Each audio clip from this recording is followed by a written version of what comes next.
Контент публікується з метою інформування глядачів. Деякі кадри в цьому відео можуть вас шокувати.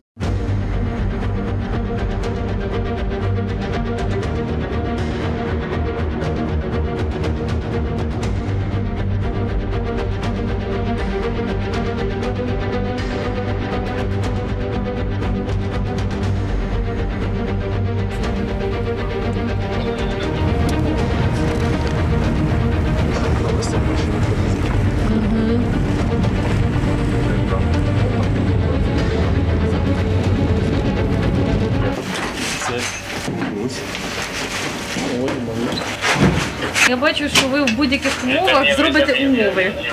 Тобто це звична історія для вас. Ми так живемо. Так, ну що, поїхали? Зараз віддихаємося. Куди ми дивимося, на вас? Так. Якщо кап прилетить вже по барабану, а якщо що, то... Ну, вони зараз ними не працюють чуть-чуть. Да? Для мене було здивуванням, що ви заїжджаєте в день. Вам повезло. Це пожарка бивша? Да. Ми зараз для себе вивели таку аксіому, що ми днем більш захищені, що нас менше видно.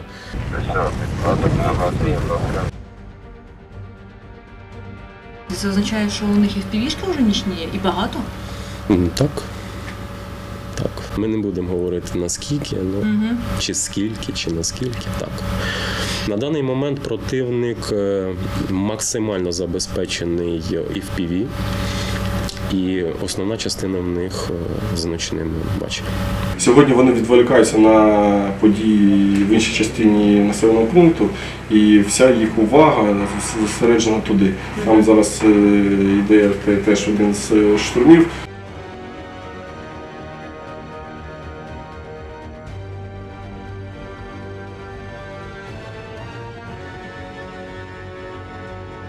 Це залежить від того, що ви називаєте серйозним штурмом. Штурми тут проходять кожен день, зранку можуть бути в обід, вечором. Ми завжди готові, ми завжди чекаємо. Не перший день і не перший вже місяць.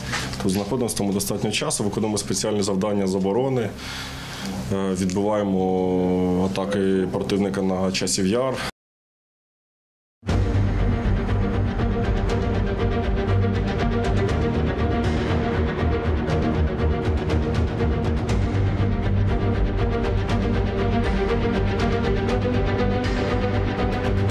Ворога тактика проста, вони малими групами, навіть буває до 1 чоловік, 2 чоловіки, пробують просачуватися до своїх позицій, накаплюються там, і тоді звідти вже формують групи, там 6-8 чоловік, і пробують робити штурмові дії.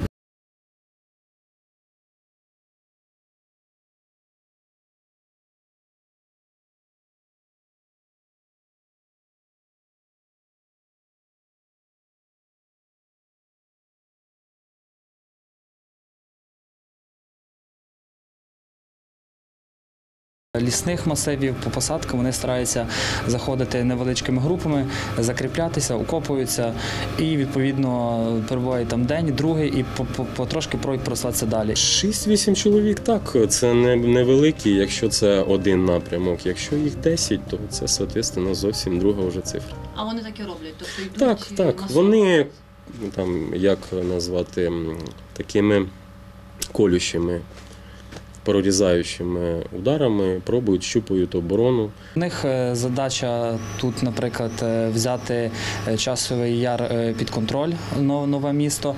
Там є певні будинки, вони мають їх взяти під контроль для того, щоб продовжити наступ на саме місто вже і відбувалися бої в Урбані.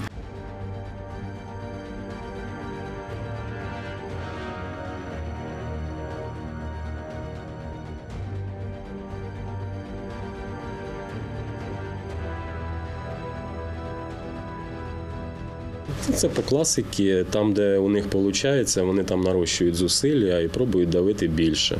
Це ефективно з точки зору, там досягання якогось результату, але з точки зору ресурсу, це їм дається, людського ресурсу, це їм дається дуже дорого. Це є 98-ма повітряно-десантна бригада Збройних сил РФ. Останні дні все ж таки вони почали там застосовувати техніку, танки там по 20-12 там одиниць за один штурм.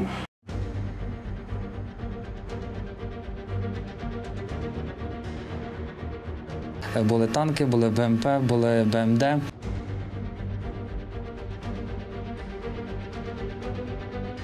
Вирушили вони з Бахмута, але після цього перейшли на польові дороги. Одна колона йшла по дорозі, а друга колона їхали попри посадки, їхали полем. Тобто вони намагалися з двох сторін взяти нас в кільце.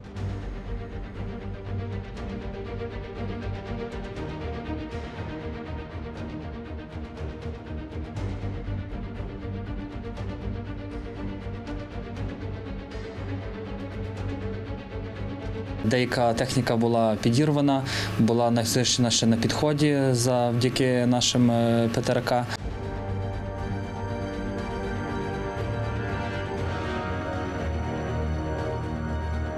Та, яка під'їхала ближче вже до місця, працювали по ній і FPV-дрони, працювала піхота з гранатометів.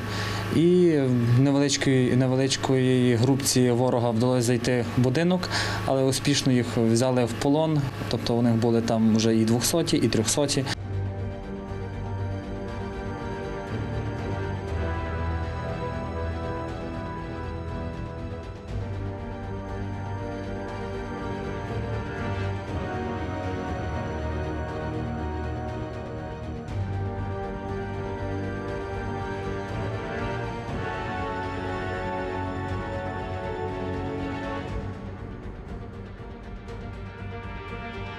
Я правильно розумію, це один з самих серйозних штурмів був, тобто саме задіяння? За час нашого перебування, нашої ротації тут, так, це був самий серйозний. Але техніка, в принципі, в них добре горить, палає, так сказати.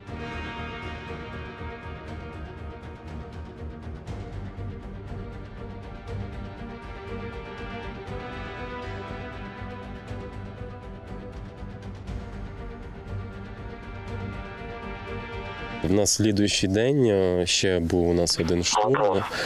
Їм навіть вдалося проникнути на територію застройки, і там уже ми з ними допрацьовували.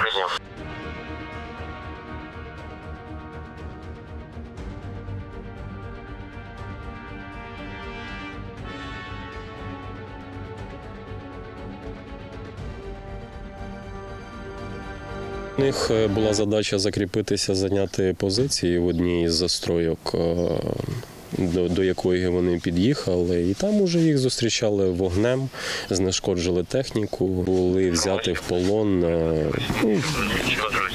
до відділення противника, які практично вони вже здавались, тому що в них варіантів вибору не було.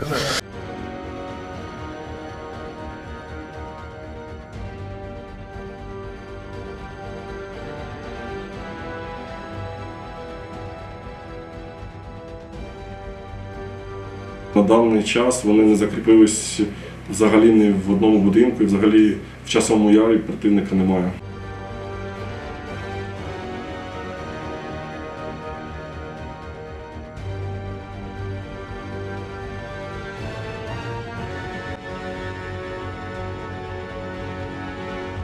Розвідка в першу чергу і працює, щоб виявити ці накопичення сил. А так, на даний момент в районі, як і тут, так і в других районах, проводиться повністю весь комплекс оперативно-пошукових дій, розвідувальних дій, і дій по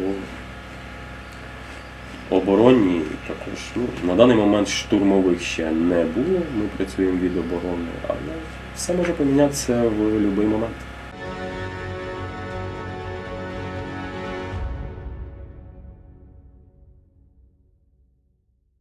Раніше були колони по 100 одиниць, по 60 одиниць. Зараз колона – це 2-3 одиниці, це теж колона. Угу. Тут треба відталкуватися від того, яка кількість в них. Але вони ж наче роблять висновки, вони ж теж наче вчаться в цій війні. Чому вони ще до сих пір колонами, як такі? Роблять, немає другого способу захватити, да, щось, як не накопичитись і не зробити різкий ривок і різкий. Ну, немає його просто. Ті попитки накаплюватися, які вони роблять по одному, два, три, вони не знаходять вирішення їхніх проблем.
Дрони, я вважаю, що це є найбільше. Наприклад, у нас найбільших поранених осіб це є від саме FPV-дронів і саме від скидів з дрона. Якщо від артилерії ти можеш сховатися, тут є ще де ховатися, є укриття, то від скидів трошки важче якось ухилятись, коли ти особливо десь знаходишся на відкритому просторі. Також і FPV, також, якщо тебе воно замітило, може залетіти за тобою і в квартиру, в будинок, в під'їзд. Сука, FPV-шка. Йдемо. Тут буквально кожні 10 хвилин ворожий FPV летить весь час. Я перебував на такій точці, якраз де в них проходить дорога FPV, коли вони злітають в часів яр. Тобто кожні 10 хвилин, мабуть, швидше їхні ворожі FPV залітає і вже шукає собі якусь ціль, вибирає. Так.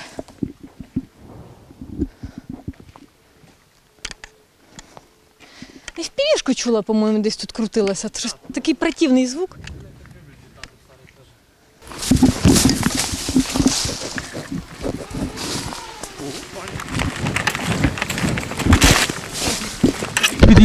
Під'їзд. Ходіть під'їзд!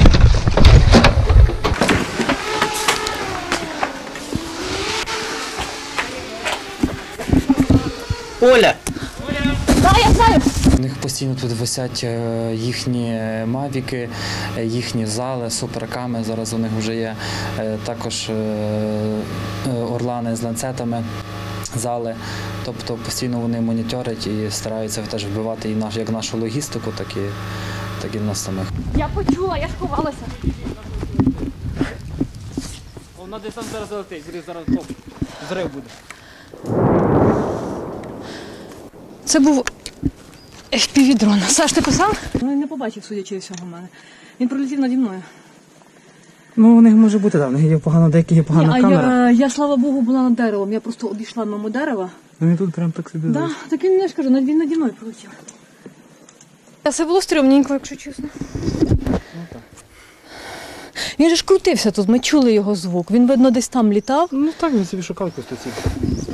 Він знає, що тут по будинкам теж сидять, і вони собі час від часу, він десь залетів, походу, в цей будинок. Слухайте, от бачите, ми з вами поговорили про FPV-дрони. Оце і отака от і найбільша небезпека, так? Ну так, від нього важко втікнути. Задача стоїть, задачу ніхто не відміняв для них. Вони працюють, пробують досягти тої мети, яка перед ними поставлена. Немає значення, чи це сьогодні, чи на завтра. Задача не розписується на сьогодні. Задача стоїть зробити. Ну тут, слава Богу, зелень. Оце зелень рятує. Та укриття будь-які. Там чи в новому частку пересуваємося весь час між будинками. Бо десь так попасти, він тебе може вбити легонько. Війна йде до того. Війна технологій. Весь час придумують все, щоб чим легше було тебе вбити. Вони стараються, є можливість, кидають бронетехніку, йдуть вперед силами. Питання, за що вони борються, це друге питання. А те, що вони працюють і йдуть, так. А яка у них мотивація? Ви кажете, є люди з мотивацією. От що вони кажуть, яка мотивація? Мотивація різна, є фінансова мотивація. Я 2 машины разбил, Шкода Октавия и Volkswagen Polo. Просто ребята терпели, если терпели бы, я бы выдавал потихоньку. А здесь им срочно надо было денежку.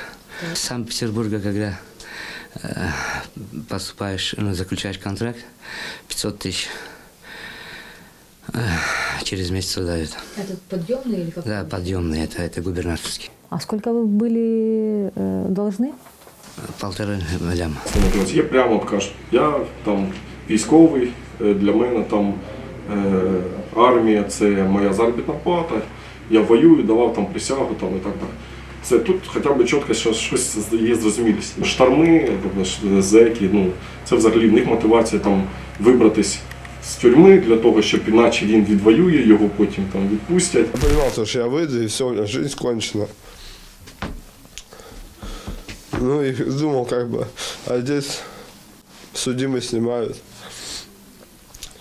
Через полгода домой. Ми говорили, спілкувались, ми узнавали більше інформацію, яка цікавить нас для подальшої роботи, для постановки своїх задач для своїх підрозділів. Все, що нам потрібно було, ми з них узнали.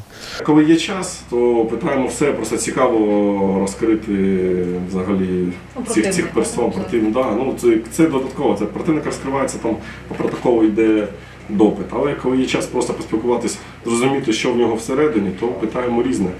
Я шел как миротворец по медицину вывозить. Много слышал там раненых, много слышал там убитых, много слышал, что вот с передка не могут вывести и все такое. Є люди, зрозумілі мені там якось там з якоюсь більш-менш мотивацією. Це рідкість, але є ті, хто, мабуть, викликають мінімальну повагу як противник, все ж таки є й такі. Але в більшості це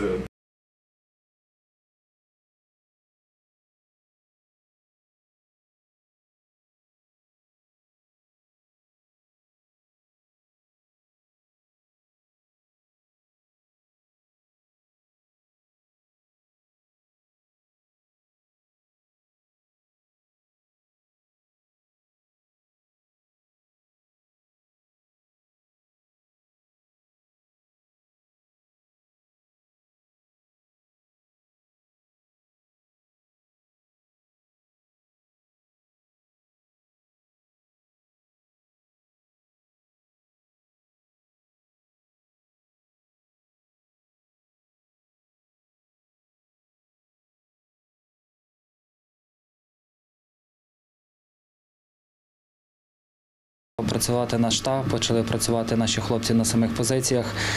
Всі позиції перекриваються, завжди ведеться спостереження з дронів, спостереження особового складу 24/7. Тобто ворога ми стараємося не підпускати. І я думаю, допоки ми тут, окупанта в місті точно не буде.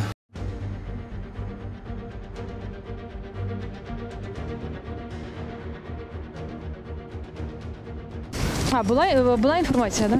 Я думаю, що Так вони тут постійно у вас, наскільки я розумію. Так. Вони тут зараз окупацію тут відстоюють, вони садять пивішки на будинки. Наприклад, як бачу, тільки як ми десь пересуваємося, ми їх не чуємо. Він зразу в будинку злітає.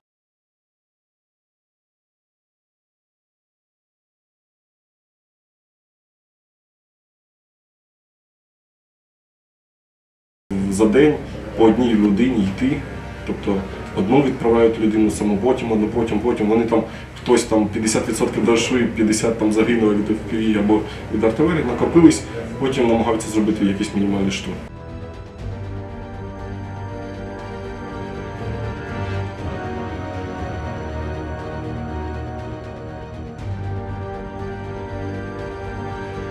У них нічого не змінилося, по можливості вони просто стирають з землі всі населені пункти.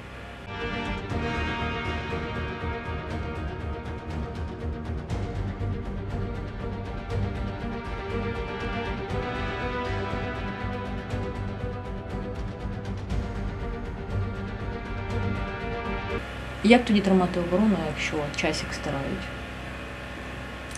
Як тоді тримати оборону? От в тих, як би їх назвати правильно, місцях, де це можна ще робити.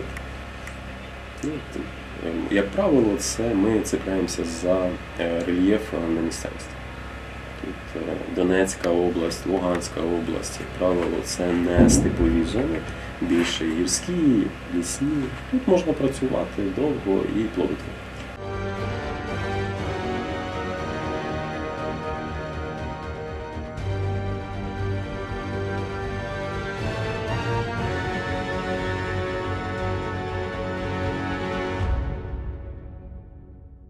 Щоб перемагати противника в військовому мистецтві, це потрібно розгадати його плани. Хто, як не підрозділ розвідки, головного управління розвідки, хто, як не ми, буде знати першими, що планує противник, і розгадаємо. А ми так і працюємо. Ми розвідуємо, дізнаємося інформацію, розуміємо замисел противника, відбиваємо його атаку, тому що ми вже розуміємо, як він буде працювати. І в цьому є певний ефект. У нас достатня кількість людей, щоб працювати, виконувати задачі, які покладені на наше управління. Працюють люди по цим задачам. Є у нас також штурмові підрозділи, які відпрацьовують задачі штурмового і оборонного характеру.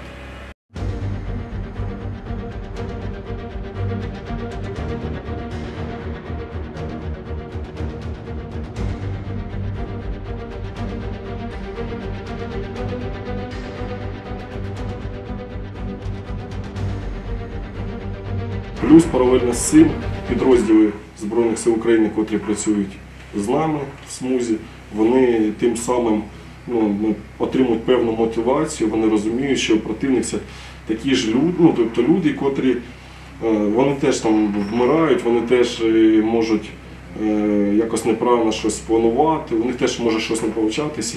Не треба вірити в якийсь там міф про Другу армію світу, про таких, що Росія це якась там велика ресурсна армія, проти котрої дуже важко воювати. І ще ми будемо воювати, мабуть, довго. Це, мабуть, не секрет. Але, в принципі, можна перемогти, просто якщо є консолідація, є мотивація, є розуміння, що ми перемогти можемо.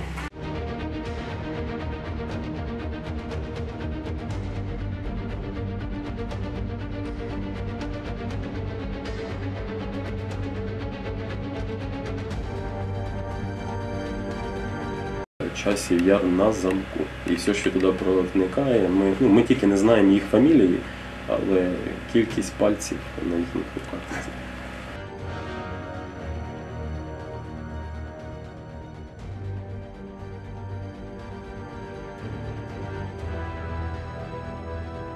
Треба тримати Часів Яр, тому що це, в принципі, певна висота. Взяття Часового Яру дає такий оперативний простір для противника, і противник зможе набагато швидше вже підійти до Краматорсько-Слов'янської агломерації, до цієї всієї, якщо вони будуть Часів Яр. І тоді ми розуміємо, як тільки ми втрачаємо Часів Яр, вже мирним, наприклад, Дружковка, Константиновка вже не будуть. Я би не прив'язувався до землі. Да? Ми зараз десь ми відійдемо. Да? Ми відійдемо, знайдемо більш вигідну позицію для защити. Але ми стоїмо з тої позиції, що ми цінуємо своє життя, цінуємо життя своїх солдат. І я би радив вам, радив, чи просто послухайте мене як журналісти, не робіть з якогось квадратного метра, кілометра паніки. Її немає. Можливо, там була просто рівнина, і стояти там – це значить потеряти більше наших побратимів. Ми відійдемо лучше назад, зробимо шаг назад для того, щоб нанести, скажімо, другий удар.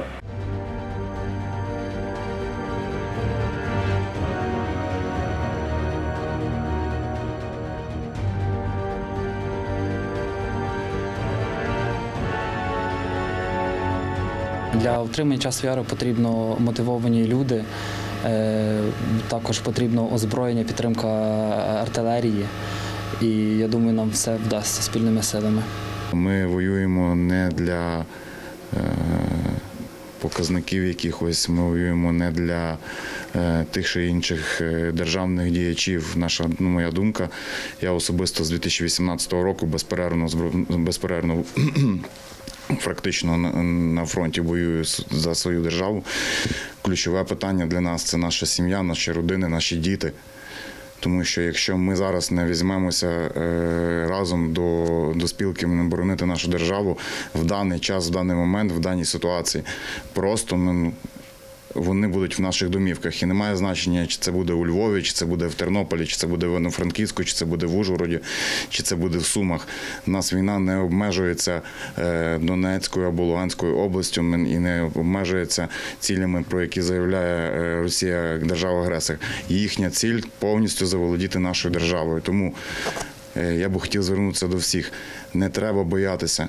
Все, що необхідно, ми поможемо, навчимо. Всі, хто знає, всі, хто вміє, всі, хто мотивований. Просто нам треба взятися разом і йти до перемоги. Інакшого виходу в нас немає. Ми поможемо, ми навчимо, як воювати. Не треба ховатися по домівкам, тому що вони прийдуть на наступний день, вони прийдуть до вас.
Луганська сам. Коли виїхали? Та 10 років вже. Війна з 2014 року. Також Азов, війна. Ви в Азові були? Так. І, в принципі, своєю компанією, своїми там ветеранів ми заснували Кракен. В Харкові Кракен був заснований.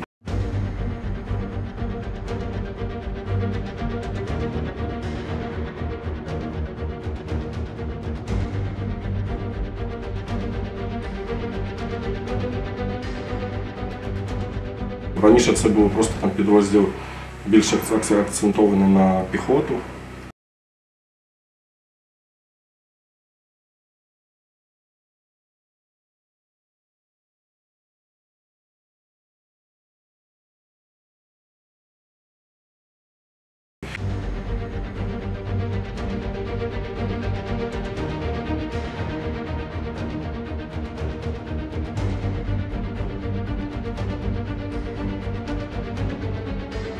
Мабуть, на другу половину 22-го року в нас вже було багато стільки трофеїв, там харківський контрнаступ і так далі. В нас було затрофейно, 21 танк був затрофейний, То, в принципі, на той момент нам держава, ще ми не отримали від держави ні одної єдиниці танків, але все було це трофейка. Т-80, БВМ, в принципі, Т-72 і Т-80 БВМ. 90-х не було, 90-х були знищені.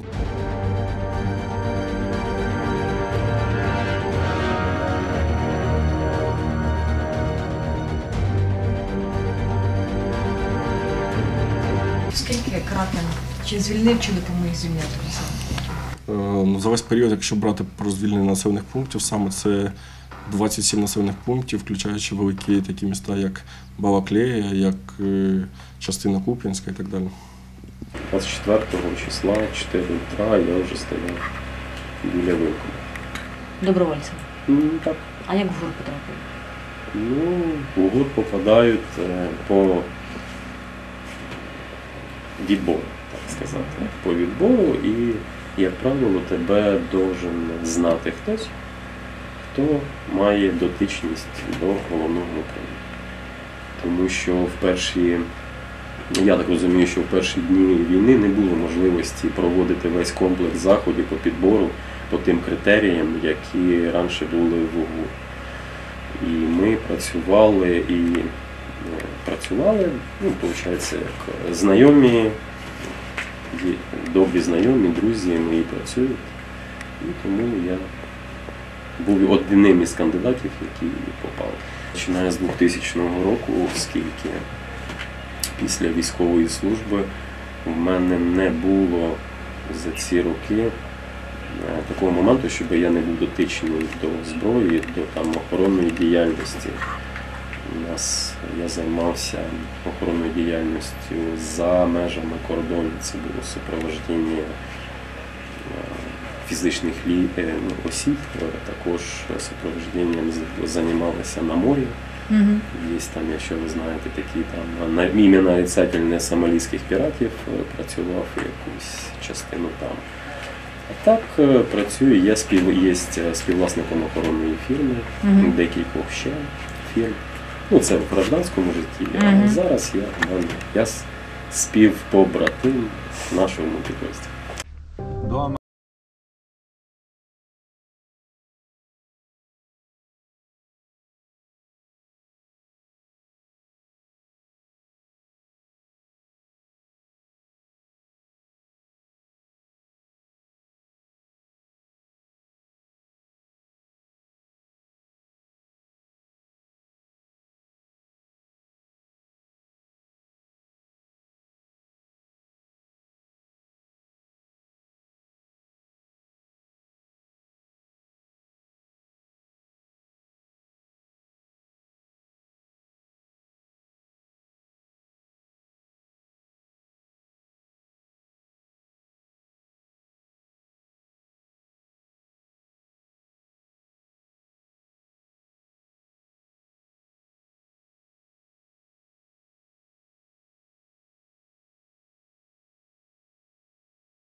Хто як це бачить, але довести все до логічного кінця. У нас нема куди відступати, за нами вже наші рідні і ні кроку назад. На ногу, набери. Давай. Давай перший йди, проходь. Добре, давай так.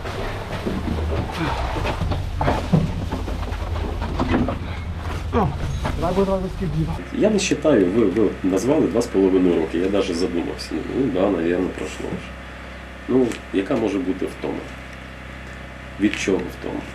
Від війни, від фізичних, У мене за спиною є родина, у мене є діти. Якщо я буду втомлюватися, то що буде з ним? Я своїм прикладом показую їм, як потрібно працювати до кінця і надіюсь, що вони для себе візьмуть цей урок. Також хтось, можливо, хтось з друзів, хто ще не оприділився чи не знайшов цієї мотивації. Моєї мотивації хватить на іних теж.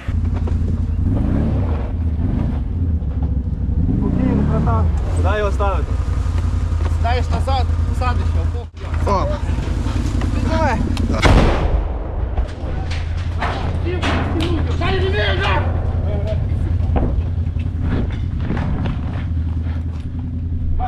Поїхали! В нас земля одна. І, на мою думку, навіть не важливо, в якому ти підрозділі воюєш, треба захищати свою землю. Так, в нашому підрозділі це почесно, тому що ми виконуємо такі функції, які не виконує ніхто. Ми виконуємо такі задачі, які не виконує ніхто.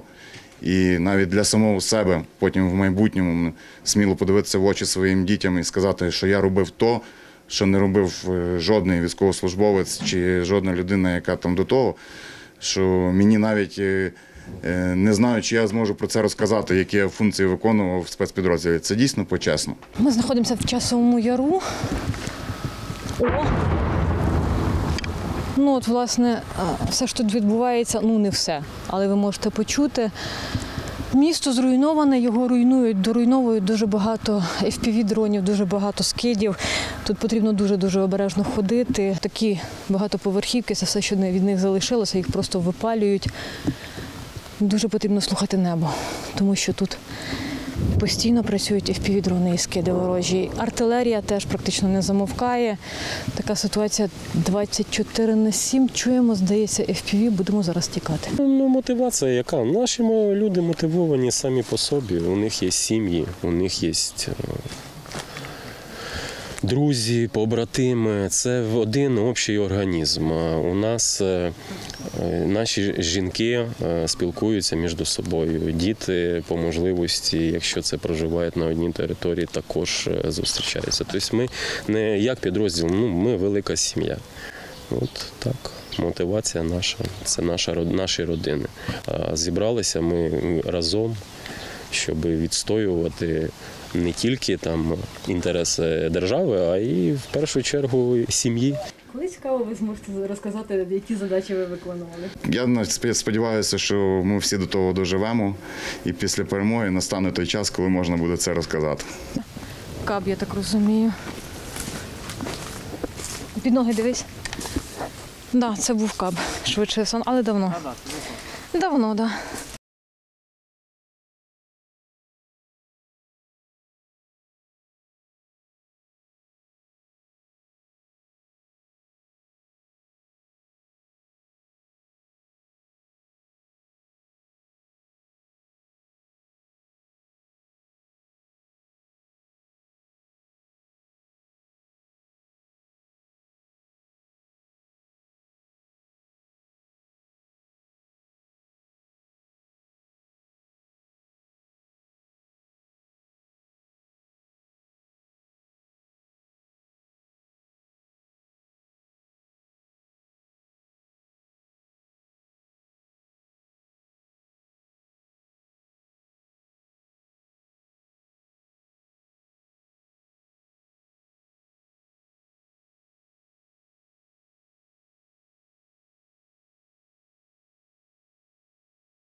Знаєте, на жаль, краще і не скажеш. Вони стали сильнішими в ці 2,5 роки? Ну, сила в правді. Сила, да, ну. Я не розумію, чим себе мотивує солдат противника, крім того, щоб помародерити. Ну, просто не розумію. От, що може бути в них поміняти, якщо у них ціллю стоїть зайти і щось винести. Ну, яка може тактика бандитів. Сьогодні ніч, ми тут зняли квартиру, я туди їду прийняти душ. А сьогодні я заложив розкладушку, ліг, і мені неудобно, бо що я розпрямився. Доводилось не спати і 2-3 доби, тобто залежить це від тактичної обстановки і від того, як ворог веде себе.